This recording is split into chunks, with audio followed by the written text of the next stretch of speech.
Something we haven't seen in a while is another specific characteristic catfish victims have, especially romance scam victims. They are disturbingly ignorant of the world and how it works.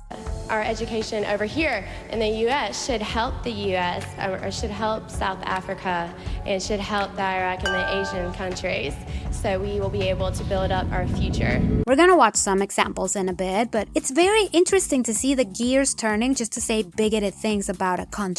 Listen, I'm not subscribed to the buzzword academia, but for real, some people don't want to learn anything coming from a place that is different from theirs. It gets really difficult to feel sorry for them. This is Patsy. She's about to lose her house in 2 days because of a romance scammer. Her sister, the smart one, got into action because they closed the deal in 2 days and Patsy will be homeless. Although she doesn't think so because she has a cute boyfriend who's rich and will buy her a house once he is in the US. Just because we met online doesn't make him any less of a man. He's so sweet, kind-hearted. You can hear how distressed she is. This is a woman who has all her eggs in this guy's pants. He's in Cairo and cannot leave. Patsy is desperate to bring him to Texas so they can get married. Do you want to know this guy's name? John Robert Crush. If it was Max Payne, Rocky Balboa, or Ben 10, it doesn't matter. I bet she would have believed those were real names too. Like that Moose Advisor lady? Sergeant George Moose, Peter Hardiman Moose, Alan Moose, Moose Bernard, Michael Moose. Now, Patsy is next level delusional because she has sent a lot of cash to this guy, John, but she bought herself an engagement ring. Aren't you supposed to wait until your partner gives you one? She also sold her car and convinced her to sell her house. The funny thing is, everybody has told Patsy she's talking to a scammer. Everybody, including her real estate agent. He contacted Patsy's sister Linda because he was worried about the house being for sale. He cannot intervene, but Linda can. Patsy told me that John was going to come to the United States and buy her a house and a car. I told her it was a scam, and she got real upset. So Patsy told her sister John could not leave Egypt because he's expecting $1 million check and he's not leaving without it. So again, with the gold digging practices the victims tend to have. He is rich, will buy them everything they want, but then they turn into a weird investment, putting money on a stranger that will give them more money in the end. Patsy told Linda to back off. It's her life and she can do whatever she wants. In that same breath, she asked her for grocery money because she spent all she had on John, and she also texted her to ask for money to send to John. The balls of this lady. They don't even do FaceTime. All they do is text. Patsy's excuse for that is technology in Egypt is not the same as it is here in the U.S. First weird comment. Egypt is indeed different from the USA, culturally and historically, whatever. But one thing they have is a good internet connection, kind of like in most of the planet. Right? I can't say everywhere because that's incorrect. But they for sure have social media, they browse on the internet, just like in the West. It's really weird to think that, especially living in the age of globalization. John has asked my sister to buy $8,000 worth of gift cards. Patsy gave John access to a credit card. And John would withdraw $8,000, deposit it back, and then immediately take it out again.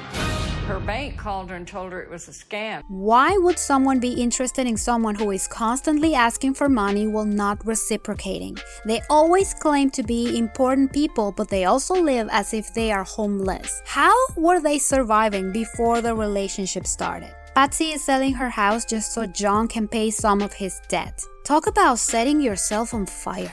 When John takes the house, he'll stop talking to her. There's nothing else she can send him. She has no other assets. Linda knows what's going to happen after John gets the money. He will disappear and Patsy will be homeless. She is already creating enemies with her own family just to protect a man whom she has never met, video chatted, or even talked on the phone. An 8-month relationship is destroying a lifelong family bond. It sort of makes sense because Patsy was married back when she was 18 and divorced in her early 20s. The next boyfriend she had was John. She has been single her entire life, so of course she is desperate for anybody to love and be loved. She just did everything wrong. His texts are romantic. A doctor can save my life. A lawyer can defend my life. But only you can give me a meaningful life. I love you. Mind that phrase that made her choke back tears. She clearly believes those were his words from his brain. John and I only talked maybe 5 times. Now I'm in Texas. He's in Cairo, and it was just a long-distance, staticky mess. Again, another weird comment. Because he was in Egypt, the phone connection was so bad, it was nothing but static. Bought an iPhone, and to come to find out, you can't get the phone unlocked in Egypt. Does that seem commonsensical to you? Well, yeah, because it's Egypt. I don't know anything about Egypt. Crazy that a woman who decided to pick up a laptop to find some ass cannot Google anything this guy is telling her. And how different did she think Egyptian people are from her? Yeah, they speak a different language she sure cannot understand, but what does she really think they are doing over there? No internet connection, no phone connection, the phones work differently. I am afraid to ask her real thoughts on the country itself. I told Patsy that even if he is real, what kind of a man would leave you sitting here with no groceries and no money? Yes! Hell yeah! Patsy looks very angry. She's pissed. But how can she dare to ask for money and be left alone at the same time? That's teenager behavior. And I really think Patsy knows how dire her situation is, so she's trying to manipulate her sister into helping her. She said she will work as an Uber driver if she must. She is almost 70. Of course, her family is going to have a say in that. And she knows this. Her plan is to make them care for her so she can keep feeding John her cash. Pure speculation. John has been a project engineer now for 35 years. He just finished building a platform rig. They promised him $1 million bonus when it was finished. See? An important job that's high paying as well. He has people working for him. So how is he paying their salaries? He's not. Patsy is. Oh, and he claimed there were some bombings near the area on Good Friday and a lot of his workers were at the hospital, so he had to spend some of the money he had been saving to see Patsy in the US. How thoughtful of him! Another great excuse to search for bombings in Cairo. She just needed to look at the news on TV or look them up on Google to find out the truth, but she couldn't be bothered. He's told you, because I've read the text, don't talk to your family. Don't tell them you're sending me money. Don't tell them what we're doing. Because I've told him how they act about it. How interesting. This is a common tactic abusers use to manipulate their victims into leaving friends and family so they can have total control over them. This is not only on catfishes or romance scammers, but it can also happen in a normal relationship. And I say this is interesting because they gaslight the victim so they can make them believe it was their choice to separate themselves from their loved ones. Patsy is still in the same boat. It's my life and I do what I want. And she is also regretting going to the Dr. Phil show because John told her not to go. I wonder what would have happened to her if she kept hearing her thoughts instead of amusing her sister into doing the show. She wanted all of her nieces to be her bridesmaids, all of this on an expensive yacht. She had a wedding planner, the cake. Expensive wedding, luxury items. It's just always the same, is it? The sad part is that she told Dr. Phil she thought John was joking the first time he proposed to her, but come to find out, she hired a wedding planner, bought herself a ring, and everything was going to be on a yacht because he proposed to her. Well, remember the bombings? Never happened. John told Patsy he was an engineer and he studied at the University of Paris. They don't have a degree in engineering. There is no John Robert crush alive on the planet right now. And the poem she held back tears from a corny website. You know, you notice the broken English that's there? Mm-hmm. They don't fix it on purpose.